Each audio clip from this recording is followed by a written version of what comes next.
पर सब कुछ हम ये कहने लग जाएं कि भगवान को हमने पूजवाया है, सर इतना घमंड तो मत रखिएगा। अच्छा, तेजा जी को आपने पूजवा दिया तो हमें ये भी बता दो भगवान राम को किसने पूजवाया? विजय पुनिया को आप टारगेट करके नहीं मारोगे तो आप नेता कैसे बनोगे? मिर्जा फैमिलीज़ को आप टारगेट करके राजनीतिक रूप से नहीं मारोगे तो आप नेता कैसे बनोगे? मदेरना फैमिलीज़ को आप टारगेट करके नहीं मारोगे तो आप नेता कैसे बनोगे? महेंद्र चौधरी को आप टारगेट करके नहीं मारोगे तो आप नेता कैसे बनोगे? चेतन डूडी, मुकेश बाकर, रामनिवास गौड़िया को आप टारगेट नहीं करोगे तो आप नेता कैसे बनोगे? गोविंद डोटासरा को आप टारगेट नहीं करोगे तो आप नेता कैसे बनोगे? सतीश पूनिया को आप टारगेट नहीं करोगे तो आप नेता कैसे बनोगे? हरीश चौधरी को आप टारगेट नहीं करोगे तो आप नेता कैसे बनोगे? जयवीर गोदारा को आप टारगेट नहीं करोगे तो आप नेता कैसे बनोगे? और मेरे जैसे छोटे छोटे जो लोग हैं जो साथ रहे हैं उनको आप टारगेट करके उनको मच्छर की तरह नहीं मसलोगे तो भाई नेता कैसे बनोगे? पर मैं आपको एक बात और बता रहा हूँ, इससे आप हमें कमज़ोर कर रहे हो पर खुद को उससे ज़्यादा कमज़ोर करने का काम कर रहे हो।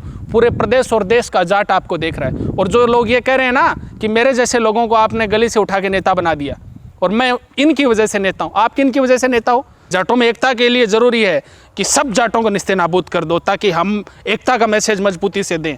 और सर, मैं जिससे मिला था जगदीश बिडिया सर से, वो मेरा भाई है, वो मेरे समाज का है, मेरा भाई है, हमने एक पार्टी में काम किया, मेरा दोस्त है, मैंने किसी के खिलाफ तो नहीं बोला। और जो कह रहे हैं विरोधियों से मिलने की बात, मैं आपको बड़े खुले मन से ये बात कह रहा हूँ, विरोधियों से मिलना ये होता है कि आपने घूंट पानी पी पी के राजेंद्र राठौड़ को गालियाँ निकाली, आपने पानी पी पी के गजेंद्र खींवसर को गालियाँ निकाली, और आप जब जरूरत पड़ी उस समय आप उन्हीं के गले मिले। वो होता है जमीर बेच के किसी से मिलना। बड़े बड़े आपके खिलाफ जो गालियां निकाल रहे हैं, आप एक गाली दे रहे हो वो 3 दे रहे हैं, उनको करो ना। आप एक संगीन आरोप जो लगा रहे हैं, जो आपके बराबर के नेता, हम तो आपके बराबर के नेता भी नहीं है, करो ना उसका दिमाग ठीक। प्रदेश का प्रभारी बना हुआ आम आदमी पार्टी का आपके खिलाफ तरह तरह के आरोप लगा रहा है एक विधायक, उसका दिमाग ठीक करो। आप कह रहे हो कि मार देंगे हम, तो मेरे को क्या मारोगे? मारो ना उसको। मुकदमा करवा दिया ना। क्या हुआ? राष्ट्रीय लोकतांत्रिक पार्टी हनुमान जी की, दीनदयाल वाहिनी घनश्याम जी की। दीनदयाल वाहिनी चुनाव भी लड़ लिया, नेता कांग्रेस में चले गए, बीजेपी में आ गए। आज लोग चर्चा करते हैं कि दीनदयाल वाहिनी हुआ करती थी, एक थी दीनदयाल वाहिनी। तो हो सकता है कि लोग 23 में चर्चा करें कि एक थी आरएलपी। आसमान से जो फरिश्ते उतारे जाएंगे वो भी इस दौर में सच बोलेंगे तो मारे जाएंगे। नमस्कार, मैं अजय कुमार, आप देख रहे हैं बोल हिंदुस्तान। देश और राजस्थान की राजनीति में एक भूचाल सा आया हुआ है। राजस्थान में हाल ही में राज्यसभा चुनाव हुए। राज्यसभा चुनावों में विधायक होटलों में कैद थे, जनता अपने मुद्दों को लेकर सड़कों पे थी और एक पार्टी दूसरी पार्टी पे आरोप प्रत्यारोप लगा रहे थे। और इसी सब में बारीकी से नज़र रखने वाले प्रदेश के बड़े नेता, युवाओं में खासकर अपनी पहचान रखने वाले महिपाल जी आज हमारे साथ हैं। कुछ मुद्दों पर उनसे बात करेंगे, तल्खी से बात करेंगे कि क्या इस दौर में वो किस नज़र से देखते हैं जो सब ये चल रहा है। महिपाल जी, सबसे पहले तो आपका बोल हिंदुस्तान में स्वागत है। थैंक यू अजय भाई।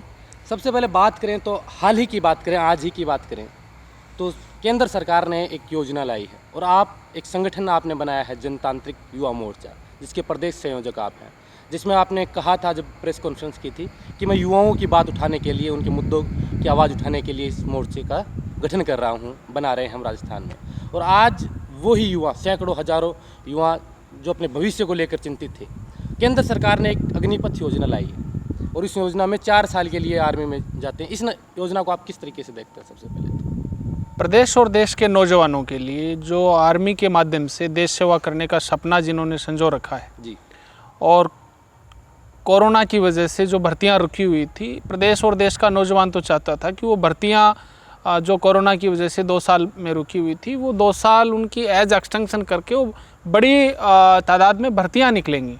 और सरकार ने तो एक साथ में एडिशनल गिफ्ट दे दिया कि आपको 4 साल नौकरी करवाएगी और 4 साल बाद नौकरी 21.5 साल 22 साल की जब आपकी उम्र हो जाएगी तो आपको कुछ पैसे देके और आपको घर भेज देगी। पर सरकार ने ये सुनिश्चित नहीं किया कि घर भेजने के बाद 75% नौजवानों को आप घर भेज दोगे, उसके बाद ट्रेन नौजवान क्या करेंगे? ट्रेन नौजवान जो प्रदेश में और देश में इस समय का जो कल्चर चल रहा है, जिसको आप गन ट्रेन बना दोगे, फिजिकली फिट होंगे, कुछ पैसे आप उसके हाथ में दे दोगे, वो यहाँ के हथियार खरीदेगा, यहाँ आके जो है वो स्मगलिंग करेगा, यहाँ के समाज में जिस तरीके से टेररिस्ट जो काम करते हैं वो हमारे यहाँ के आप टेररिस्ट सरकार पैदा कर देगी। प्रदेश और देश का नौजवान जो आर्मी में जाके देश सेवा करने का सपना जिसने संजो रखा था, उसके हाथ में सरकार ट्रेंड हथियार देके उसको ही यहाँ बड़ा टेररिस्ट बनाने का प्रयास कर रही है। सरकार के पास अच्छी बात है, आप प्रदेश और देश के नौजवानों को ट्रेंड करना चाहते हैं तो एनसीसी सब जगह अनिवार्य होनी चाहिए। विदेशों में जिस तरीके से जो पॉलिसीज़ हैं, जैसे इजराइल जैसे देशों में, वो पॉलिसीज़ आप लागू करो। यहाँ भी आप 75% नौजवानों को 4 साल की ट्रेनिंग देके बाहर करोगे तो उसके लिए आपके पास आफ्टर उनकी ट्रेनिंग के 4 साल के बाद आपके पास क्या कोई ठोस रोड मैप है? आप उनको कहाँ रोज़गार दोगे? प्राइवेट सेक्टर में जो है वो उनको आप कहीं ना कहीं सरकार की, मुझे लगता है कि ये मंशा है कि जिस तरीके से बड़ी बड़ी जो इंडस्ट्रियाँ हैं जिनमें सिक्योरिटी गार्ड्स हैं उनमें इनको प्रेफरेंस देंगे। जो आर्मी के माध्यम से देश सेवा करने का सपना संजो के और 4 साल देश की सेवा करके आ रहे हैं और आप उसको किसी कंपनी में, प्राइवेट कंपनी में गार्ड की नौकरी दे दोगे, कौन सा अचीवमेंट सरकार हासिल कर लेगी? कहीं ना कहीं सरकार का ये जल्दबाजी में और एक अलग हटके जो लोकप्रियता लेने का, वो बुनाने का और क्रेडिट लेने का जो ट्रेंड चल रहा है, कम से कम रेलवेज और हमारी सेना को तो सरकार को छोड़ना चाहिए। जिस तरीके से सेना और रेलवे पे जो नौजवानों का जो भरोसा था वो इस तरह की पॉलिसी से उठता जा रहा है और आप उसको जो है वो इतना हताश मत कीजिएगा कि दुनिया की जो बेहतर आर्मी है, जो हमारी देश की सेना जानी जाती है, वही सारी की सारी छिन-भिन हो जाएगी। तो हम तो इसका पुरजोर विरोध कर रहे हैं। अभी आपकी इसको लेकर क्या रणनीति रहेगी कि इस संगठन के तौर पर आप प्रदेश के संयोजक हैं, करोड़ों लाखों युवाओं की आप पर आस है, कि इसकी क्या रणनीति रहकर इसका विरोध आप दर्ज कराएंगे? कैसे क्या रहेगा? अजय भाई, अभी हमारा संगठन उस स्टेज पे नहीं है कि हम प्रदेश में सारी कॉन्स्टिट्यूंसी में, सारे डिस्ट्रिक्ट में जो है वो सरकार के खिलाफ एक इस मुद्दे को लेकर हम हेजिटेशन चलाएं। जी नहीं है। अभी हम उस दिशा में हम ग्राउंड लेवल पे काम कर रहे हैं। आज ही हमने राज्यपाल महोदय से समय मांगा है और हमारा प्रतिनिधिमंडल जल्द ही, हो सकता है कल, हो सकता है परसों, इस इश्यूज़ को लेके हम राज्यपाल महोदय को ज्ञापन देंगे और राज्यपाल महोदय के मार्फत जो है वो देश की सरकार को हम लोग एक मैसेज देने का काम करेंगे। और भी जितने जो प्लेटफॉर्म है, प्रदेश के नौजवानों को जागृत करते हुए और मजबूती से नौजवानों के साथ जनतांत्रिक युवा मोर्चा कंधे से कंधा मिलाकर साथ रहेगा। सबसे पहले हमने राज्यपाल महोदय से समय मांगा है। अभी जैसे कि आपने कहा कि हमारा संगठन ने इतना विस्तार नहीं किया है, लेकिन जिस पार्टी में आप पूर्व में थे, जिसके आप प्रवक्ता थे, मुख्य प्रवक्ता के तौर पर, वो पार्टी के लोग इसी आपके जो संगठन है इसको टारगेट कर कर आपके लिए बार बार बोल रहे हैं। आप सोशल मीडिया पर तो देख ही रहे हैं कि आपको कैसी मीठी मीठी गालियां दे रहे हैं, संबोधन जिनके स्लोगन कैसे हैं और किस हिसाब से टारगेट कर रहे हैं। खासकर जब एक समाज का प्रोग्राम था करनाल में, तेजाजी महाराज का प्रोग्राम था, वहाँ पर ये वहाँ से शुरुआत होती है। तो उस तरीके वहाँ उस दिन को आप कैसे देखते हैं कि आप वहाँ गए थे, वहाँ के माहौल को आपने देखा होगा और हमने भी वो प्रोग्राम जनता को दिखाया था और उसके ऊपर एनालिसिस भी किया था कि उस प्रोग्राम में लोगों ने समाज के किन लोगों को बुलाया और किन को नहीं बुलाया। नो डाउट तेजाजी महाराज को विधानसभा से लेकर संसद तक हनुमान जी बेनीवाल ने वहाँ पहुँचाया, लेकिन एक समाज के प्रोग्राम में एक चुनाव के चलते नहीं आना, आप इसको किस नज़र से देखते हैं? और वहाँ से आपको टारगेट किया गया, एक तस्वीर वायरल हुई थी, वहाँ से टारगेट किया, इस चीज़ को आप किस तरीके से देखते हैं? अजय भाई, हनुमान जी का आना नहीं आना क्यों नहीं है वो तो ज़्यादा बेहतर जवाब दे देंगे। नहीं, उन्होंने जवाब दिया राज्यसभा चुनाव के चलते। कोई बात नहीं, वो नहीं आए, आमंत्रण था उनके पास, ऑफिशियल इन्विटेशन था, वो नहीं है, वो उनकी हो सकता है कि बिजी शेड्यूल में है, नहीं आ पाए होंगे।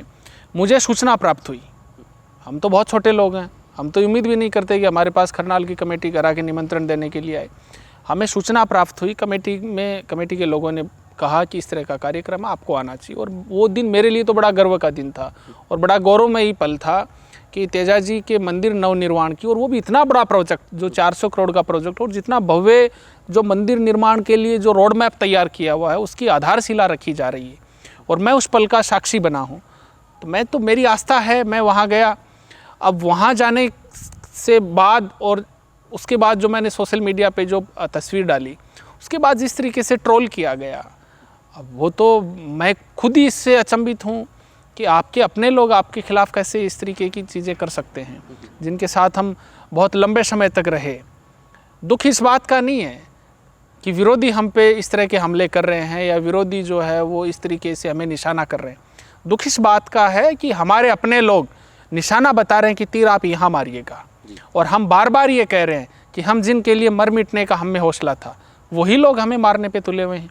और हम तो आपके भाई हैं भाई, जिन लोगों ने आपको टारगेट किया है, जो आपके खिलाफ मजबूती से, आप एक गाली निकाल रहे हो तो वो 3 गालियां निकाल रहे हैं। बिल्कुल, उस सवाल पे हम आएंगे। आपके खिलाफ जो मजबूती से जो काउंटर कर रहे हैं, आप उनको जवाब दो ना। आप अपने भाइयों को आप मारने का काम कर रहे हो। उससे पहले ये जो आप बात कर रहे हो वो एक सामाजिक प्रोग्राम था, जाट समाज का प्रोग्राम था, जाट के आराध्य जिन्हें हम मानते हैं। दूसरा मैं ये आपको और बताऊं अजय भाई, आप कह रहे हो कि लोकसभा और विधानसभा में तेजा जी को आपने पुजवाने का काम किया। हम तो बार बार ये कहते हैं कि हनुमान जी बेनीवाल का तेजा जी के नाम को प्रदेश और देश में प्रसारित करवाने में बहुत बड़ा योगदान रहा है, पर सब कुछ तो नहीं रहा होगा।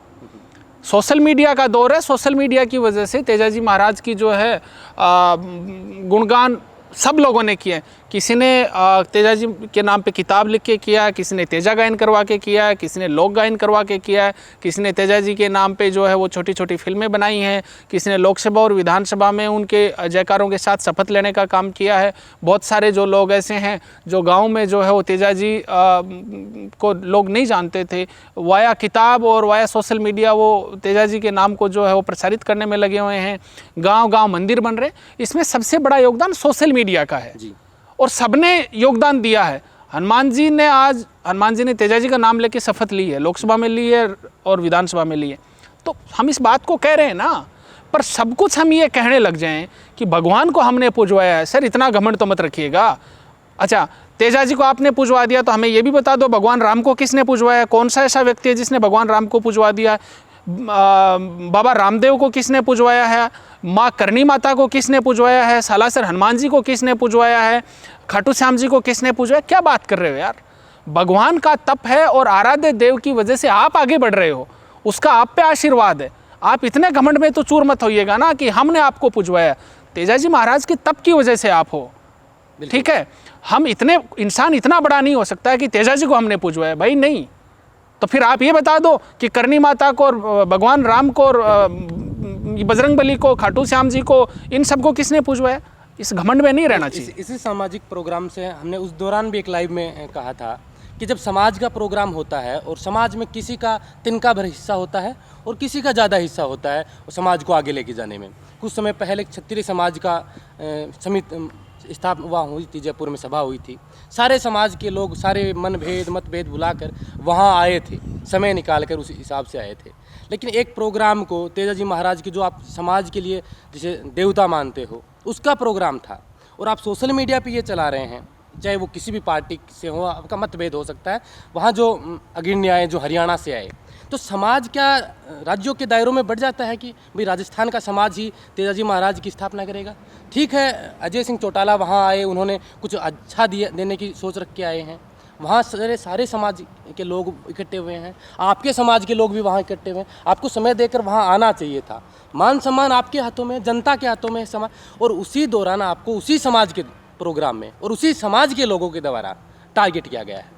इस बात को आप कैसे देखते हैं? चलिए, आपको राजनीतिक तौर पर राजनीतिक पार्टियां टारगेट करेंगे, आप राजनीति कर रहे हैं तो दूसरे आपके विपक्षी लोग टारगेट करेंगे, कमियां 100 कमियां निकालेंगे, आरोप लगाएंगे, प्रत्यारोप लगाएंगे। लेकिन जब एक सामाजिक प्रोग्राम में आप जाते हैं, समाज के प्रोग्राम में, और उसमें आप ही के समाज के लोग आपको टारगेट करते हैं, इतनी भद्दियाँ गालियाँ देते हैं, ब्लैकमेलिंग करते हैं, तो उस तरीके को आप कैसे देखते हैं?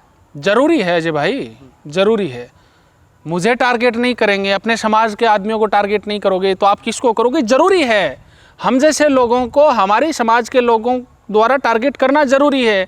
विजय पूनिया को आप टारगेट करके नहीं मारोगे तो आप नेता कैसे बनोगे? मिर्जा फैमिलीज़ को आप टारगेट करके राजनीतिक रूप से नहीं मारोगे तो आप नेता कैसे बनोगे? मदेरना फैमिलीज़ को आप टारगेट करके नहीं मारोगे तो आप नेता कैसे बनोगे? महेंद्र चौधरी को आप टारगेट करके नहीं मारोगे तो आप नेता कैसे बनोगे? चेतन डूडी, मुकेश बाकर, रामनिवास गावड़िया को आप टारगेट नहीं करोगे तो आप नेता कैसे बनोगे? गोविंद डोटासरा को आप टारगेट नहीं करोगे तो आप नेता कैसे बनोगे? सतीश पूनिया को आप टारगेट नहीं करोगे तो आप नेता कैसे बनोगे? हरीश चौधरी को आप टारगेट नहीं करोगे तो आप नेता कैसे बनोगे? जयवीर गोदारा को आप टारगेट नहीं करोगे तो आप नेता कैसे बनोगे? और मेरे जैसे छोटे छोटे जो लोग हैं, जो साथ रहे हैं, उनको आप टारगेट करके उनको मच्छर की तरह नहीं मसलोगे तो भाई नेता कैसे बनोगे? समाज की एकता के लिए जरूरी है ये चीज़ें, जाट समाज की एकता के लिए जरूरी है ना कि समाज के नेताओं को टारगेट करके उन्हें इतना बदनाम कर दो कि सिर्फ हम अकेले रहें। तेजा जी महाराज का आशीर्वाद है भाई, सबने तेजा जी महाराज का झंडा बुलंद करना है, चौटालाद से लेकर और हम जैसे छोटे छोटे लोगों को सबको टारगेट करना है।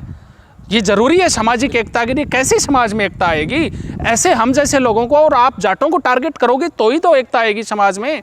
हम बात करते हैं कि पूरे देश और दुनिया का जाट एक है। आप हरियाणा का कोई यहाँ राजनीतिक रूप से इतना बड़ा फैमिली का कोई आदमी यहाँ आया है और आप टारगेट कर रहे हो कि हरियाणा के लोग यहाँ आ गए। नागौर में जाके आप टारगेट कर रहे हो कि शेखावाटी के लोग यहाँ आ गए। सारे आप जाट नेताओं को गालियाँ निकाल रहे हो। हाँ, सब लोगों को आप लगातार टारगेट करते आ रहे हो। जरूरी है ना, सामाजिक एकता के लिए राष्ट्रीय लोकतांत्रिक पार्टी को ये करना जरूरी है भाई। इनको मारोगे, इनको नहीं मारोगे तो आप में सामाजिक एकता कैसी आएगी? आप जाट समाज की एकता का मैसेज कैसे दोगे? हम जैसे लोगों को मारोगे तभी तो जाट एकता का मैसेज दोगे। पर मैं आपको एक बात और बता रहा हूँ, इससे आप हमें कमज़ोर कर रहे हो पर खुद को उससे ज़्यादा कमज़ोर करने का काम कर रहे हो। पूरे प्रदेश और देश का जाट आपको देख रहा है। और जो लोग ये कह रहे हैं ना कि मेरे जैसे लोगों को आपने गली से उठा के नेता बना दिया और मैं इनकी वजह से नेता हूँ, आप किन की वजह से नेता हो? जिन चोटालाज को आप गालियाँ निकाल रहे हो, मैं कोई पक्ष नहीं ले रहा हूँ, मेरे समाज के लोग हैं। मैं तो आपको भी लगातार पहले भी इज्जत देता था, आज भी देता हूँ और आगे भी देता रहूँगा। पर्सनली किसी पे मैंने किसी को टारगेट नहीं किया, नहीं करूँगा।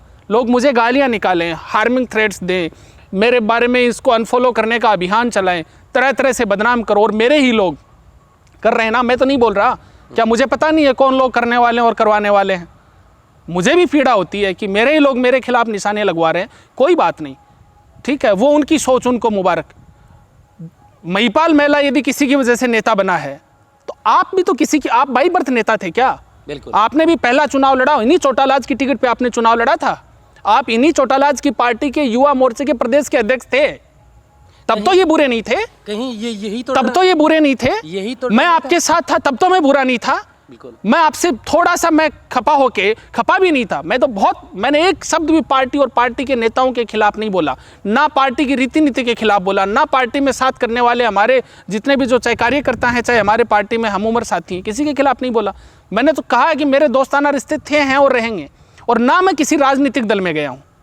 मैं तो इंतजार कर रहा था, मेरी तो इनके साथ बड़ी मैं कि यार मैं कैसे राष्ट्रीय लोकतांत्रिक पार्टी को छोड़ सकता हूँ। उन्हीं लोगों ने मुझे ये गिफ्ट दिया है। अच्छा, आपके पास ऑफिशियल इनवाइट करने के लिए आए वहाँ की कमेटी के लोग और आप नहीं गए, ठीक है, और हम जैसे लोग जो है जिनकी तेजाजी में आस्था थी, जो लोग चले गए, आप उनको इतनी भद्दी गालियाँ दोगे, इतने जलील करोगे, इतनी हमारे खिलाफ आप साजिशें रचोगे और हमारे ही लोग। पर जरूरी है, सामाजिक एकता कैसे आएगी? जाटों में एकता के लिए ज़रूरी है कि सब जाटों को निस्तेनाबूद कर दो ताकि हम एकता का मैसेज मजबूती से दें। और सर, मैं जिससे मिला था, जगदीश बिडिया सर से, वो मेरा भाई है, वो मेरे समाज का है, मेरा भाई है, हमने एक पार्टी में काम किया, मेरा दोस्त है।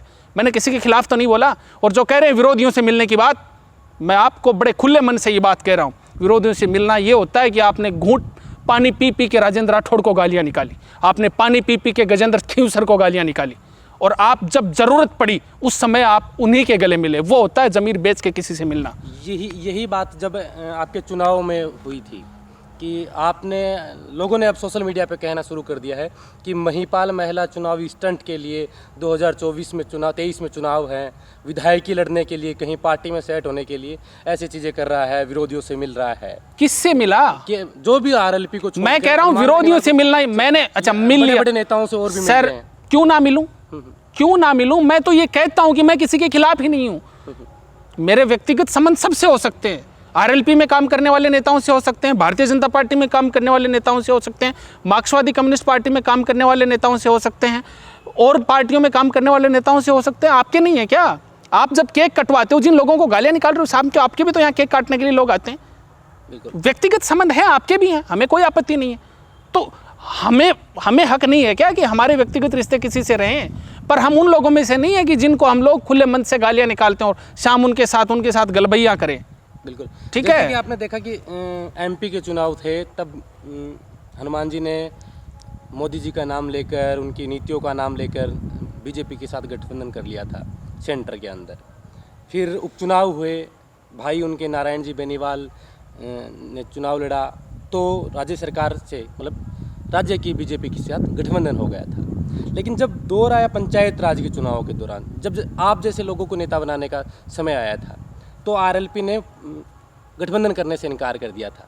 वो कैसा, क्या वो टीस आपके मन में है कि अपने लिए गठबंधन पार्टियों से होता है, जब हमारा टाइम आता है तो हनुमान जी पीछे हट जाते हैं? क्यों ना रहे वो टीस, क्यों ना रहे?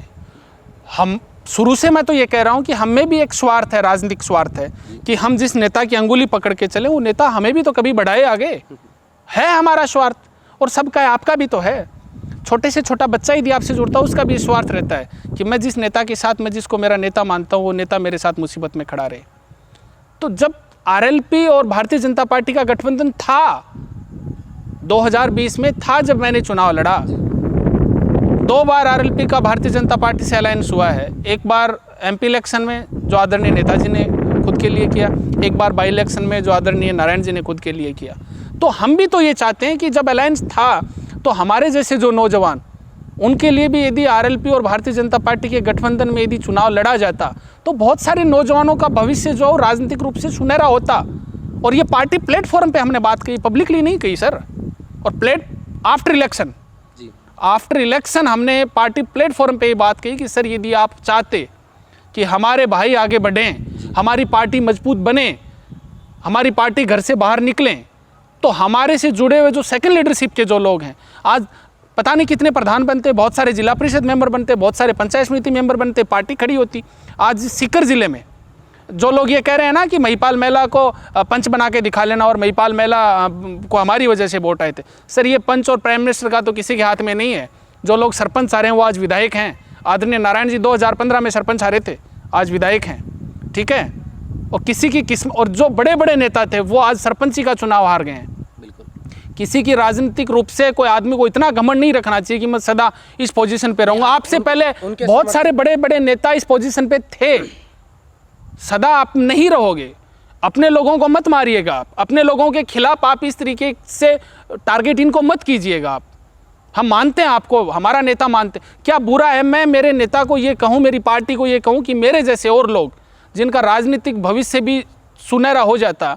आपने हमारे लिए भी, पार्टी जब अलायंस में थी तब हमारे लिए भी टिकट रखनी चाहिए थी, हमारे लिए भी आप अलायंस में बात करते। आरएलपी ने 2 बार गठबंधन किया, एक बात तो हम परिवारवाद के खिलाफ बात करते हैं और दूसरी बार वही परिवारवाद हम भी हमारी पार्टी में लेके आ रहे हैं। मैं ये नहीं कहता कि मेरा क्या होगा, मेरे जैसे कई सैकड़ों नौजवान जो सालों से जुड़े हैं उनका भविष्य भी सुनहरा होता। हाँ बिल्कुल। और जो मेरे बारे में कह रहे हैं ना कि 10,000 वोट जो मुझे मिले हैं, एक ओंकार जी मूंड को छोड़ दो आप, पूरे सीकर जिले में जितने आरएलपी को वोट मिले उतने मुझे अकेले को मिले। मुझे कोई घमंड नहीं है, मैं तो कहता हूं बार बार कि आरएलपी की वजह से मिले हैं। 1 वोट मिला है तो आरएलपी की वजह से, और 10,000 वोट मिले हैं तो आरएलपी की वजह से। सिंबल मेरे पास आरएलपी का था, सारे वोट आरएलपी के थे। मैं तो इस बात को स्वीकार कर रहा हूं। हमारे नेता मुझे टारगेट कर रहे हैं तो कुछ नहीं, मैं कह रहा हूं मैं कुछ नहीं हूं, मैं तो जीरो हूं भाई। पर मेरे जैसे और नेता जो आज भी पार्टी में कुंठित महसूस कर रहे हैं, मैं दावे के साथ कह सकता हूं वो बोल नहीं पा रहे होंगे, पर उनमें भी ये टीस है कि जब गठबंधन था तो हमें मौका क्यों नहीं मिला। ये ऐसी बार बार नहीं होती ये चीज़ें। और आप जिनको टारगेट कर रहे हो, आप तो उन्हीं की पार्टी के नेता थे ना, आपको किसने बनाया। मैं तो कह रहा हूं कि मुझे हनुमान जी ने नेता बनाया है, कह रहा हूं भाई, और आप क्यों ना बनाओगे, मैं तो था ही आपके साथ। स्टूडेंट पॉलिटिक्स से बाहर निकलने के बाद मैंने एक ही आदमी को नेता माना, वो हनुमान जी को माना था। तो मैं तो आपके साथ था, तो पॉपुलरिटी जो है वो आपके साथ रहने की वजह से ही आएगी। पर आपको किसकी वजह से मिली, आप भी तो किसी की बदौलत उनके आए थे। समर्थकों का ये कहना है कि जब समझ आई थी महिपाल मेला में, जब छात्र राजनीति से निकले थे, मुख्य धारा की राजनीति में आने का वो प्रयास कर रहे थे, तब हनुमान जी से वो जुड़े और उनके साथ रहकर उन्होंने उनको नेता बनाया। और अब वो अपने आप को इतना बड़ा नेता मानने लग गए कि सीधा हनुमान बेनीवाल से बगावत कर बैठे। कब की बताओ, अभी बगावत कर क्या बगावत की। एक स्टेटमेंट जो ये दर्शाता है कि मैंने हनुमान जी के खिलाफ एक शब्द बोला हो, आरएलपी के खिलाफ एक शब्द बोला हो, पार्टी के किसी नेता के खिलाफ, जिस पार्टी में मैं रहा हूँ, किसी के खिलाफ एक शब्द बोला हो, सर आप जो कहोगे वो करने को तैयार हूँ मैं। एक वीडियो ये ला के दे दो कि आपने हनुमान जी के खिलाफ ऑफिशियली या अनऑफिशियली एक शब्द बोला हो। मैं तो कह रहा हूँ ना कि मुझे नेता बनाया है और मेरे नेता थे, मैं रिगार्ड करता था, करता हूँ और करता रहूँगा। मैं एहसान फरामोश नहीं हूँ। मैं कुछ ना बना तो भी कहूँगा कि हनुमान बेनीवाल मेरा नेता हुआ करता था, और मैं बन गया तो भी ये कहूँगा कि यार मेरा नेता हनुमान बेनीवाल हुआ करता था। हम एहसान फरामोश लोग नहीं हैं, और ना मेरे में कोई इतना घमंड है कि मैं ये कहूँ कि मैं मेरी बदौलत। हम तो बहुत छोटे लोग हैं। मैं तो कह रहा हूँ ना कि आप, हमें तो दुख इस बात का है कि हमारे लोग जो है वो हमारे खिलाफ निशाना लगाने को तुले हुए हैं। उन लोगों के खिलाफ लगेगा ना जो आपके खिलाफ खड़े हैं। मेरे राजनीतिक कैरियर में मैं भगवान नहीं हूँ, मेरे से गलतियाँ हुई हैं, गलतियाँ होंगी, आदमी हूँ भाई, होंगी, पर शाहजहाँपुर बॉर्डर पे एक गलती मेरे से हुई, वो भी मैंने मीडिया के सामने नहीं, जो उस समय का जो वाकया था, यदि आप उस चीज़ को कवर कर रहे होंगे तो आप ज़्यादा बेहतर आप बता सकते हैं। शाहजहाँपुर बॉर्डर पे जो वहाँ की परिस्थितियाँ बनी, सामने पुलिस लाठीचार्ज कर रही है, आंसू गैस के गोले छोड़ रही है, नौजवान जो बैरिकेटिंग तोड़ रहे हैं, एक इस तरह का जो मूवमेंट खड़ा हुआ था, उस समय किसी भाई ने अपनी फेसबुक आईडी पे उसको लाइव किया हुआ था, और उस लाइव में उस परिस्थितियों, बस मैंने अमरा राम जी और राजा राम जी के खिलाफ मैंने नहीं बोला, पर फिर भी जो मेरे शब्द बोलने का जो तरीका था, मैंने गाली तो 1% भी नहीं दिए किसी को, फिर भी जो मेरा बात करने की जो टोन थी वो ठीक नहीं थी। किसी मीडिया पर्सन के सामने मैंने नहीं कहा, फिर भी एक लाइव किसी भाई ने चला रखा था, उस तरह की वहाँ पुलिस और आमजन में झड़प हो रही थी, और मुझे जो पूछा मैंने उसका जवाब जो मेरी इमेज है उसके अकॉर्डिंग मैंने नहीं दिया, तो उस बात को मैं रियलाइज़ कर रहा हूँ ना, मान रहा हूँ ना, मैं तो उस पर झूठा स्पष्टीकरण भी नहीं दे रहा। हमरा राम जी और राजा राम जी के खिलाफ तो मैंने कोई शब्द नहीं बोले, फिर भी जो मेरी टून थी वो ठीक नहीं थी, उसको मैंने एक्सेप्ट किया है और भी आगे करूँगा, अब भी कर रहा हूँ। कोई मुझे ये तो बताए कि आपने किसी नेता के खिलाफ आपने मतलब ओछे शब्दों का इस्तेमाल किया है, पर उन लोगों को कहना चाहता हूँ जो आप, एक तरफ हम सामाजिक एकता की बात कर रहे हैं, और जिन लोगों को आप अमरा राम, राजा राम, महेंद्र चौधरी, हरीश चौधरी, गोविंद डोटासरा, सतीश पूनिया, मिर्दा फैमिलीज, मदेरना फैमिलीज, महेंद्र चौधरी, चौटाला, जिन लोगों को आप गालियां निकाल रहे हो, जिन लोगों को आप टारगेट कर रहे हो, जिनके खिलाफ आप खून की नदियां बहाने की बात कर रहे हो, तो ये ज़रूरी है कि मुख्यमंत्री कोई जाट को बनाना है, इसलिए ज़रूरी है जाटों को गालियाँ निकालना। नहीं, वहीं से एक बात जब आप यहाँ बात करी थी शाहजहाँपुर बॉर्डर की, तो ये पार्टी से दूरियां शाहजहाँपुर बॉर्डर से बननी तय हो गई थी कि, क्योंकि हमने कुछ आप ही के पार्टी के नेताओं से बात की, छोटे कार्यकर्ताओं से बात की, तो उन्होंने हमें बताया, और सोशल मीडिया पे ऐसा चल भी रहा है कि उस दौरान महिपाल जी ने ऐसा कुछ कहा, तब से हनुमान बेनीवाल और महिपाल जी से नाराजगियाँ थोड़ी। क्या कहा ये तो कोई बताए, क्या कहा मैंने? कि कोई कुछ गतिविधियां ऐसी हुई, कोई भाई एक गतिविधि थी हुई कि हनुमान जी बेनीवाल चाहते थे कि अब महिपाल महिला आरएलपी में नहीं रहे, उन्हें हम निकालें तो बेहतर नहीं होगा, इससे अच्छा कि वो खुद निकल जाएं। कोई बात नहीं, निकल गए, आप चाहते थे, आपने बिल्कुल साइडलाइन कर रखा था, हमने प्रयास किया कि यदि हमारे में कोई कन्फ्यूजन है, और यदि ये बात पार्टी प्लेटफॉर्म पे कहना कि बहुत सारे नौजवानों को मौका मिल सकता था इलेक्शन में, बाई इलेक्शन में, या आपका जो पंचायत निकाय के चुनाव थे, नगर पालिका, नगर परिषद और नगर निगम के जो चुनाव थे, जब हम अलायंस में थे, तो बहुत सारे नौजवान जो सेकंड लीडरशिप के जो लोग हैं उनको मौका मिल सकता था। यदि ये बात कहना, और पार्टी को हम जो है वो पार्टी के हिसाब से चलाएं, ये बात कहना ही यदि आपको बुरा लगता है, तो सर मेरे जैसे जो लोग हैं वो नहीं रुक सकते सर, ये बात तो करेंगे। और जो एनर्जी मेरे पे लगा रहे हो आप, मुझे टारगेट, सर वो एनर्जी जो आपने जो रैलियां की हैं 2018 से पहले, जिन मुद्दों को लेकर आपने रैलियां की हैं, जो पूर्ववर्ती सरकार ने आप ही की रैलियों के प्रेशर में आके टोल फ्री किए थे, और 2018 में गहलोत साहब की सरकार बनते ही वो स्टेट हाईवेज के टोल वापस चालू हो गए। आरएलपी का मुद्दा था ना कि सड़कों के पे टोल नहीं लगना चाहिए, एक टोल हो, हाँ, एक टैक्स लगे, जो टैक्स रोड टैक्स के माध्यम से सरकार वसूल रही है। तो सरकार 4 साल से 4 बजट सरकार ने पेश कर दिए, आप हम पे एनर्जी लगाने के बजाय, आप जो आपके एजेंडे थे, जो आप जीरो करप्शन की बात कर रहे थे, आज प्रदेश के जो हालात बने हुए हैं, 4 साल में क्या एक भी प्रदर्शन विधानसभा पे राज्य सरकार के खिलाफ, जिन मुद्दों को लेके हमने पार्टी बनाई थी उसके खिलाफ हमने किया क्या? नहीं किया। तो ये नहीं किया तो पार्टी में रहने वाले लोग क्या पार्टी के नेताओं से ये सवाल भी ना करें पार्टी प्लेटफॉर्म पे कि हमें ये इन दिशा में काम करना चाहिए, जिन मुद्दों को लेके हमने पार्टी बनाई है उन पे हमें काम करना चाहिए। मैं तो कह रहा हूँ कि मेरे और मेरे जैसे लोगों पे एनर्जी नष्ट ना करके, और जो टारगेट था उस पर निशाना करो। हमें क्या मसलोगे भाई, हम तो आपके परिवार के हिस्से में थे, और अब आपको बुरे लगने लग गए हैं, कोई बात नहीं। फिर भी आप ये चाहते हो कि इनको हम हार्मिंग थ्रेड्स, इनको तरह तरह से बदनाम करके इनको मटिया मेल कर देंगे। अरे भाई हम तो बहुत छोटे लोग हैं, क्या मटिया मेल कर दोगे? जो बड़े बड़े आपके खिलाफ जो गालियां निकाल रहे हैं, आप एक गाली दे रहे हो वो 3 दे रहे हैं, उनको करो ना। आप एक संगीन आरोप जो लगा रहे हैं, जो आपके बराबर के नेता, हम तो आपके बराबर के नेता भी नहीं है। राज्यसभा चुनाव में हम तो आपके बराबर के नेता भी नहीं, हमें क्या टारगेट करोगे? करो ना उसका दिमाग ठीक, प्रदेश का प्रभारी बना हुआ आम आदमी पार्टी का और आपके खिलाफ तरह तरह के आरोप लगा रहा है एक विधायक, उसका दिमाग ठीक करो। आप कह रहे हो कि मार देंगे हम, तो मेरे को क्या मारोगे? अब मारो ना उसको। मुकदमा करवा दिया ना। क्या हुआ? मुकदमा क्या हुआ? मुकदमा क्या हुआ? क्या हुआ? क्या हुआ? मुकदमा करवा के इतनी कर ली, कानूनी कार्रवाई कर रहे। और हमें जो गालियां पड़ रही हैं वो आपने तो उनसे बगावत की। क्या बगावत की? मैं आपको पूछ रहा हूँ सर, क्या बगावत की? लोग कह रहे हैं कि आप, मैं कह रहा हूँ बगावत करना, ये किसी से मिलना बगावत करना है। मैं करनाल चला गया तेजा जी का आशीर्वाद लेने के लिए और एक इस तरीके का जो भव्य कार्यक्रम था उसका हिस्सा बनने के लिए। समय आया भाई, पहला चुनाव था 2018 का, पार्टी नई नई बनी थी, मौका ही नहीं मिला था धरातल पर। अब धरातल पर काम करने का मौका मिला था, पार्टियों के साथ गठबंधन हुआ है, इतने चुनाव लड़े, पंचायत के चुनाव, विधायक के चुनाव, खुद एमपी साहब वो नागौर से एमपी हैं, और अब 23 का जो चुनाव आएगा और उसमें पार्टी के लिए जब काम करने का वक्त था तब तो आप छोड़ के निकल गए पार्टी को। सर मैं तो अकेला हूँ ना, आपका तो बहुत बड़ा कुनबा है, बहुत बड़ी पार्टी है, और मेरे जैसे लोगों के निकलने से क्या फ़र्क पड़ेगा? समुद्र से एक लोटा आप निकाल लोगे तो क्या फ़र्क पड़ेगा? बहुत बड़ी पार्टी है, बहुत बड़े बड़े दिग्गज नेता भी तो देखो आप, कितने दिग्गज नेता पार्टी में आएंगे। मेरे जैसे मच्छरों से कोई फ़र्क नहीं पड़ता। मेरे जैसे लोग जो है, एक समुद्र है ये आरएलपी, एक लोटे की तरह हैं, एक बाल्टी भी नहीं हम तो, निकल लिए क्या फ़र्क पड़ता है? इतनी बड़ी पार्टी है, ठीक है। 38 लोग छोड़ के जा चुके हैं। नहीं, हाल ही में अभी 38 दावे के साथ कह रहा हूँ, 57 लोगों ने राष्ट्रीय लोकतांत्रिक पार्टी के सिंबल पे चुनाव लड़ा था। 38 लोग पार्टी को छोड़ के जा चुके हैं, 19 लोग बचे हैं। संभाल लीजिएगा, हमें बदनाम करने से कुछ नहीं हासिल होगा। अपने कुनबे को संभालो। और हम तो आपके परिवार का हिस्सा थे, और हम तो इतना हम में हौसला था कि आपके लिए हम कुछ भी कर जाएं।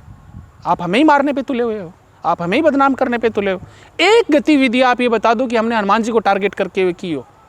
आज मैंने आरएलपी से रिजाइन 2 मार्च को दे दिया था, आज 3 महीने से ज़्यादा का वक्त हो गया है मुझे आरएलपी से रिजाइन किए। आप एक बयान तो बताओ कि मैंने आरएलपी या हनुमान जी या पार्टी के नेताओं के खिलाफ बोला हो। सर मेरे खिलाफ क्या क्या चीज़ें नहीं हो रही? किस तरीके से आप माँ बहन की गालियाँ निकालोगे मुझे? हाँ, आप माँ बहन की गालियाँ निकालोगे मुझे, जो आपके परिवार का 10 साल तक हिस्सा था। और ऐसे व्यक्ति किससे मिला मैं जो आपके परिवार का हिस्सा था? जगदीश बिडिया सर कौन है? आरएलपी का नेता था, आरएलपी में था, परिस्थिति बस नहीं बनी, कोई बात नहीं, क्या पता कल वापिस आ जाए, क्या पता मैं कल वापिस आ जाऊं। मैं किसी पार्टी में तो नहीं गया, और चला जाऊं तो मेरा राजनीतिक फैसला है वो जी। व्यक्तिगत तो हमारे संबंध खराब मत करो आप। आरएलपी के सब नेताओं से मेरे व्यक्तिगत संबंध अच्छे हैं, मैंने तो किसी से व्यक्तिगत संबंध खराब करने का कोई प्रयास नहीं किया। मैंने तो किसी के खिलाफ एक कमेंट तक नहीं किया है। मुझे पता नहीं है क्या मेरे खिलाफ क्या क्या साजिशें कर रहे हो आप, मुझे पता नहीं है कि मेरे खिलाफ किन भाषाओं का आप प्रयोग कर रहे हो। मेरे अपने कर रहे हैं भाई, किसको दें? 99% जाट कर रहे हैं, किसको आपको दोगे? हाँ, ये सामाजिक एकता का संदेश देना है ना भैया उनको। मैं बता रहा था कि उनको सामाजिक एकता का कैसे मुख्यमंत्री बनाएंगे? हम जैसे लोगों को नहीं मसलोगे तो आप उनको सामाजिक एकता का मैसेज देना है। आप सारे जाटों को आप टारगेट नहीं करोगे तो तेजा जी का झंडा बुलंद कैसे होगा? तेजा जी का झंडा बुलंद नहीं होगा, मुख्यमंत्री कैसे बनोगे? एक तरफ तो आप बैठ के कहते हो कि समाज में छोटी मोटी बातें उनको हमें सबके सामने नहीं लाना चाहिए, और दूसरी तरफ अपने ही लोगों को आप सोशल मीडिया पे नंगा करने पे तुले हुए हो। बड़ा आप 10 साल किसी के साथ रह लिए सर, 10 साल बहुत होते हैं, ठीक है, बिल्कुल। तो उसकी अच्छाइयों को और कमजोरियों को आपको अच्छे से पता है कि आप में क्या अच्छाइयाँ हैं और क्या कमजोरियाँ हैं। पर हमारी ये संस्कार नहीं है कि हम कमजोरियों को बाहर बाजार में उछालें, नहीं उछाल सकते। आप लात मारोगे तो भी नहीं उछाल सकते। कोई हम पे विश्वास नहीं करेगा कि यार जो आदमी 10 साल तक आप जिसके साथ रहे, जिसको कि आप गुणगान करते करते नहीं थकते थे, वो आज 3 महीने में आपको बुरा कैसे लगने लग गया? तो हमारे में तो ये संस्कार नहीं है, हमें हजारों कमियों का पता है। हम बड़ाई करते थे, बड़ाई करते हैं और बड़ाई करते रहेंगे। पर आप भी तो सोचो ना। आप अच्छा चलो मान लिया कि भाई आपको इस बात का पता नहीं है क्या?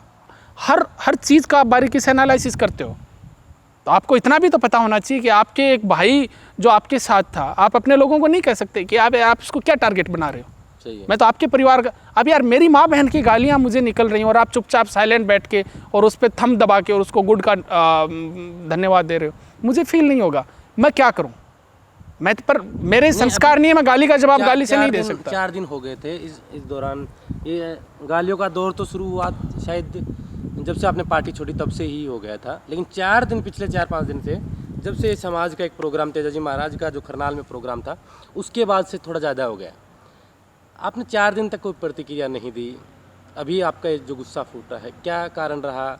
आपने किसी से बात की आप कि ऐसे लोग? नहीं, आपने पूछा है ना, इसलिए ये दर्द है, गुस्सा नहीं है, ये दर्द है कि जिन लोगों के साथ हम इतने लंबे समय तक रहे, जिन लोगों के साथ हमने इतने लंबे समय तक काम किया, जो पार्टी में हमारे सुख दुख के साथी थे, वही लोग आपको इस तरीके से टारगेट कर रहे हैं और इतने ओछेपन पे उतर आए।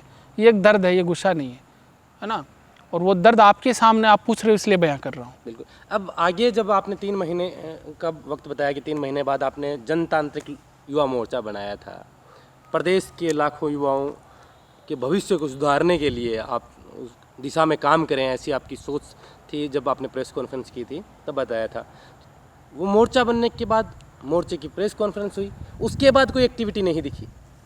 क्या मोर्चे तक ही सीमित रहना था या फिर कोई प्रदेश में कोई बड़ा कुछ करने का इरादा है या नहीं है? या फिर हनुमान बेनीवाल से अकेले अलग हो गए तो फिर अकेले पड़ गए? क्या अकेला भी पड़ गया, बिल्कुल ये भी सही है। बहुत सारे लोगों से पार्टी छोड़ने से पहले जितने भी जो लोग थे हमारे साथी, उन सब से चर्चा भी की थी कि यार मैं बड़ा कुंठित महसूस कर रहा हूँ और या तो आप बात करो, क्योंकि हम दोहरे मापदंड के साथ किसी पार्टी में काम नहीं कर सकते। अच्छा, छोड़ के मुझे क्या हासिल हो गया आप ये बताओ। नहीं, मुझे ये सवाल मेरा इसलिए है जैसे कि मैं आपने यही 38 लोगों का नाम लिया है, मैं यही वो कह लोग रहा हूँ, कहीं ना कहीं शिफ्ट हो गए हैं। मैं यही तो कह रहा हूँ। कोई कांग्रेस में चला गया, कोई भाजपा में चला गया, कोई किसी राजनीतिक दल में चला गया। मैं तो किसी दल में भी नहीं गया। मैं किसी दल में नहीं गया, इसका मतलब आप ये समझ सकते हो कि मेरा आरएलपी के प्रति कितना प्यार था। अब लोग कह रहे हो कि यार आप इसी लायक थे कि आपको लात मार के बाहर कर देना चाहिए था। ठीक है, अब तो आप कुछ भी कह सकते हो, पर मेरा ऑनेस्टली कितना प्यार था कि यार मैंने राजनीतिक रूप से पहली पार्टी ज्वाइन की है। छात्र जीवन में मैं स्टूडेंट फेडरेशन ऑफ इंडिया में था, पर वो कोई राजनीतिक दल नहीं था। राजनीतिक रूप से मैंने मेरे जीवन की पहली राजनीतिक पार्टी ज्वाइन की है। ठीक है, छोड़ने के लिए तो नहीं की थी, दर दर की ठोकरें खाने के लिए तो मैंने नहीं की थी, मेरा टाइम ख़राब करने के लिए तो मैंने नहीं की थी, मेरी माँ बहन की गालियाँ सुनने के लिए तो मैंने ज्वाइन नहीं की थी। हमारा भी एक विजन था। और सबसे जो कुंठित महसूस कर रहे थे उनको भी मैंने कहा कि आप, क्योंकि नेता जो है ना, नेता तारीफ सुनने के बड़े आदी होते हैं, और मुझे किसी नेता के पास नंबर बनाने तो मैं आपकी खिलाफत करूंगा तो अपने आप मुझे मेरे नंबर बन जाएंगे। ये मेरी सोच है। यदि पार्टी में जो काम करने वाले लोग हैं वो एक साथ एक स्वर में पार्टी हित की बात करते, मैं नहीं कहता पब्लिकली, पार्टी प्लेटफॉर्म में पार्टी हित की बात करते, तो क्या पार्टी के नेता सोचने पे मजबूर नहीं होते? नहीं, क्या पार्टी के नेता सोचने पे मजबूर नहीं होते? और मैं उसी बात पे आ रहा हूँ। पर मेरे ज़मीर ने गवाही नहीं दी कि यार नहीं, बस अब बहुत हो लिया। मैंने रिजाइन दे दिया, मैं बैठा रहा। फिर कि अब हमें 2 फैसले लेने, आपके पास 2 तरीके हैं। या तो आप किसी राजनीतिक दल में जाओ, राजनीतिक दल में जाके और आप अपनी विचारधारा से जो भी सेक्रीफाइस करना है करके और राजनीतिक दल का हिस्सा बनते हुए अपने किसी भी एजेंडे पे हम काम करें, चाहे हमें एमएलए बनना है, एमपी बनना है, लीडर बनना है, या फिर हम जिस विज़न के साथ जिस पार्टी में आए थे उसकी विचारधारा को जिंदा रखते हुए और जिस वर्ग के लिए हमने काम करने का बेड़ा उठाया था उस वर्ग के लिए हम एक प्रयास करें। मैं सफल हूँ ना हूँ, राजनीतिक दल में मुझे जाने से कोई नहीं रोक सकता। मैं 1 मिनट में चला जाऊँगा, कोई भी राजनीतिक दल मुझे ले लेगा, नेता के रूप में ना लेगा तो कार्यकर्ता के रूप में ले लेगा। ठीक है, बाकी मेरी योग्यता, मैं क्या कितना आगे दौड़ पाऊँ, मेरी किस्मत मुझे कहाँ लेके जाए। पार्टी तो ज्वाइन करने के लिए कोई बंदिशें हैं ही नहीं, पर हमारी ये सोच थी कि किसी भी राजनीतिक दल में हम जाके और वैसे ही साबित हो जाएंगे जैसे और जो 37-38 लोग गए थे। तो हम कोई कलेक्टिव प्रयास करें कि प्रदेश के नौजवानों के लिए हमने जो संगठन बनाया है उस दिशा में वो काम करें। अब सफल हो पाते नहीं हो पाते मुझे नहीं पता, मेरी किस्मत कहाँ क्या रणनीति है उसकी, आपने क्या क्या प्रयास किए हैं अभी तक? हमारे पास किसी भी ऑर्गेनाइजेशन को चलाने के लिए आपके पास सबसे पहले जो है वो आइडियाज़ का होना ज़रूरी है। बिल्कुल, मेरा ये मानना है। हमारे पास आइडियाज़ तो हैं, हमने जो ब्लूप्रिंट तैयार किए, जो प्रेस कॉन्फ्रेंस में भी कहा है, बार बार हम लोग कह रहे हैं कि इन मुद्दों पे हम लोग काम करेंगे। दूसरे जब आती है वो आइडियोलॉजी की बात आती है, तो आइडियोलॉजी भी हमारे पास है कि प्रदेश का नौजवान जो आज मजबूर है वो मजबूत कैसे बने, उस दिशा में हम लोग काम करें। तीसरी चीज़ आती है जो सबसे महत्वपूर्ण है, वो इम्प्लीमेंटेशन की है कि उसको हम धरातल पे कैसे उतारें, उस दिशा में हम काम कर रहे हैं। चूँकि सब जगह से आर्थिक रूप से भी कमज़ोर हैं, सामाजिक रूप से भी हम कमज़ोर हैं। सामाजिक रूप से कमज़ोर इसलिए कह रहा हूँ ना कि 99% जाट ही गालियाँ निकाल रहे हैं मुझे, जिस समाज का मैं हूँ। आर्थिक, सामाजिक, राजनीतिक रूप से भी आप मुझे हाशिए पे घसीट रहे हो। मैं किसी राजनीतिक दल में भी नहीं हूँ। कुछ एक हमारे भाई जिनका ज़मीर जिंदा है, जो एक कलेक्टिव प्रयास करना चाहते हैं। मैं अकेला तो कुछ नहीं कर सकता। हम सब मिलके एक प्रयास करने में लगे हुए हैं और सारी चीज़ें कही नहीं जाती हैं, करके दिखाई जाती हैं। मैं उनमें से नहीं हूँ कि मैं 3 साल से जो बातें हो रही हैं कि हम ये कर देंगे, वो कर देंगे, और कुछ अब तक किया नहीं है। जो करेंगे वो दिखेगा, आपको भी दिखेगा, नौजवानों को भी दिखेगा। आइडियोलॉजी है हमारे पास, बिल्कुल आइडियोलॉजी है हमारे पास, इसको कोई नहीं नकार सकता। इश्यूज हैं हमारे पास, इम्प्लीमेंटेशन करने में हम लगे हुए हैं। सफल कितने हो पाते हैं वो सारी भविष्य की बात है, और बहुत विपरीत परिस्थितियों में किसी पार्टी से आप जिसमें समय दिया था उससे आप वो उसको छोड़ दिया, दूसरी को ज्वाइन नहीं कर रहे हैं। बहुत विपरीत परिस्थितियों में, और हमारे अपने लोग जो हैं वो टांगे खींच रहे हैं, हर तरीके से क्रिटिसाइज कर रहे हैं। आप अपने लोगों का हौसला बढ़ाओ ना बढ़ाओ कोई बात नहीं यार, पर कम से कम जो आपके साथ जो 10 साल रहे हैं और एक थाली में बैठ के हमने खाना खाया है, एक साथ हम जो है वो जिस परिवर्तन की हमने कल्पना की है, यार आप अपने लोगों को इतना तो मत मारो यार कम से कम। अभी आप जैसे कि आप बात कर रहे हैं कि 10 साल से आप हनुमान बेनीवाल के साथ रहे हैं, 3-4 साल शायद पार्टी को बने हुए होंगे। पार्टी के अंदर गतिविधियां हो रही हैं। आपने कहा कि हमने बताया पार्टी प्लेटफॉर्म पे कि हमें इस दिशा में प्रयास करने चाहिए। टोल के बारे में जैसा कि उदाहरण देकर आपने बताया कि उसके खिलाफ राज्य सरकार के खिलाफ प्रदर्शन करना चाहिए, जिसके लिए लाखों की रैलियाँ आपने की हैं। तो क्या आपने जब ये चीज़ें पार्टी प्लेटफॉर्म पे रखी तो वहाँ फैसले किस आधार पे होते हैं? हर पार्टी की अपनी अपनी नीति होती है कि वो किस हिसाब से पहले, क्या वन मैन आर्मी की तरह आरएलपी नहीं चल रही है उस दौरान? अभी तो आप अलग हो गए, अभी तो बता ही सकते हैं। ये जो हमारे हमने आपको पहले भी पूछी थी, तब आपने कहा कि अंदर की बात है। अजय भाई मुझे लगता है कि आपको मज़ा आता है कि मुझे जी भर के और रिकॉर्डेड गालियाँ मिले। आपको भी सारा सब पता है, मुझे भी पता है, जो आपको देख रहे हैं जो दर्शक उनको भी सब पता है, ठीक है। जहाँ सुप्रीमो शब्द आ गया, जहाँ सुप्रीमो शब्द आ गया वहाँ तानाशाही है। राजनीति में सुप्रीमो कोई शब्द ही नहीं होता है। सुप्रीमो में तो एक बहुत घमंड झलकता है कि हम सुप्रीमो, हमारी वजह से ये, हमने ये किया, मैं ही तो हूँ, मेरे अलावा कौन, मेरे अलावा जो गए हैं वो मिट्टी में मिल जाएंगे, मैं ये कर दूंगा, मेरा ये है, मेरा वो है, मेरी बदौलत हो। भाई मैं की बात तो हम करते नहीं हैं, हम तो एक कलेक्टिव प्रयास की बात करते हैं। और उस पार्टी में क्या था क्या नहीं था, अब जब छोड़ दी तो मैं क्या बातें करूं। कुछ कहूँगा तो जो हमारे जो आरएलपी के वॉरियर्स हैं वो तैयार बैठे हैं, ठीक है। नहीं वो 4 दिन से आपको दे ही रहे हैं, तो वो दे रहे हैं, मुझे तोहफे दे रहे हैं, और बड़ी तादाद में दे देंगे। प्रतिक्रिया है वो कि जैसा चाहें वैसा। लेकिन चलिए खैर, 38 लोग आपको छोड़ के चले गए हैं, 57 लोगों ने आपकी पार्टी से चुनाव लड़ा था, 3 एमएलए हैं हमारे पास। सरकार बनाने के लिए 101 चाहिए। नए कितने जुड़े हैं? नए लोग जो जितने जुड़े हैं, पुराने जो छोड़ के चले गए हैं, नए कोई जुड़ नहीं पा रहे हैं। जो छोड़ के जा रहे हैं आप उनको वापिस लाने का कोई प्रयास कर नहीं रहे हो, है ना। जो छोड़ के जा रहे हैं आप उनको वापस लाने का कोई प्रयास कर नहीं रहे हो। एक परिवार में भी एक छोटे और बड़े भाई में कोई मनमुटाव हो जाता है तो परिवार के मुखिया की जिम्मेदारी होती है, फादर दादा, कि वो बैठ के जो है वो उनमें कोई समझौता करवाए, एक प्रयास करे कि हमारा परिवार ना टूटे। हो सकता है कि मेरे से भी गलतियाँ हुई, हो सकता है कि किसी और से भी गलतियाँ हुई, पर आप बैठ के बात तो करो कम से कम। इतने आप घमंड में हो कि आप बात करना ही उचित नहीं समझते। तो सर मैंने नहीं छोड़ी है, मैं कह रहा हूँ सर 19 लोग बचे हैं जिन्होंने सिंबल पे चुनाव लड़ा था, 38 लोग छोड़ के चले गए। और आप जिस घमंड की सर बात कर रहे हो तो फिर टारगेट आप ही को क्यों किया जा रहा है भाई? 38 लोग अभी हाल ही में देखें तो नवलगढ़ से पूर्व, वो मेरे से ज़्यादा प्यार करते हैं। नवलगढ़ से पूर्व विधायक थी प्रतिभा सिंह, जो मेरे से ज़्यादा प्यार करते हैं। मुझे एक अदना सा, मैं तो बहुत सामान्य सा छोरा। उनकी कमियां ज़्यादा जानते हैं? नहीं सर। या फिर आप उनकी आलोचनाएं ज़्यादा करते हैं? नहीं, कमियां मैं जानता हूँ, मान लिया, कमियां जानता हूँ। भाई अंडरग्राउंड आलोचना ज़्यादा करते हैं। मैं कह रहा हूँ मान लिया कमियां जानता हूँ। एक उदाहरण दे दो कि मैंने सार्वजनिक जगह, सार्वजनिक नहीं, किसी की अनऑफिशियली भी अनऑफिशियली भी। अब वो कहने से सर क्या होता है, मैंने तू शब्द का इस्तेमाल नहीं किया है। नेताजी हमारे नेता, ठीक है।